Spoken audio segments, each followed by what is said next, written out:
अंदर चले जाओ।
મળી રહ્યું છે ભક્તજનોમાં અનેરો થનગનાટ જોવા મળી રહ્યો છે।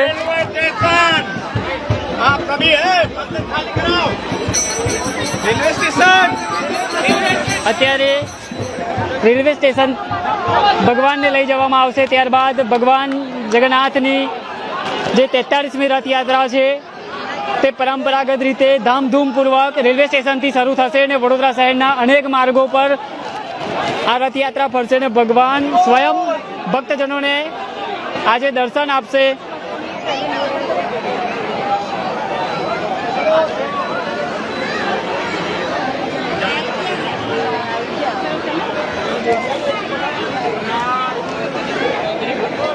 જે ઘડીની સૌ ભક્તજનો છે તે રાહ જોઈ રહ્યા હતા તે ક્ષણ હવે આવી ગઈ છે અને અહીંયાથી ભગવાન જગન્નાથજી નીકળીને રેલવે સ્ટેશન તરફ આગળ વધી રહ્યા છે। ત્યારબાદ પરંપરાગત રીતે રથયાત્રા છે તે શરૂ થશે। તમામ ભક્તજનો આજના દિવસે જે અનેરો ઉત્સાહ, અનેરો થનગનાટ જોવા મળી રહ્યો છે। સ્પાર્ક ટુડે ન્યૂઝ તરફથી પણ આપણે રથયાત્રાને લઈને શુભકામનાઓ અને જે વડોદરા શહેરમાં જે આજે રથયાત્રા યોજાવા જઈ રહી છે તેની પળેપળની જે ભગવાન જગન્નાથના દર્શનનો લાવો છે તે અમે તમને કરાવીશું। મારા સહયોગી અબરાર સૈયદ સાથે હું Ravi Sindha, Spark Today News Vadodara.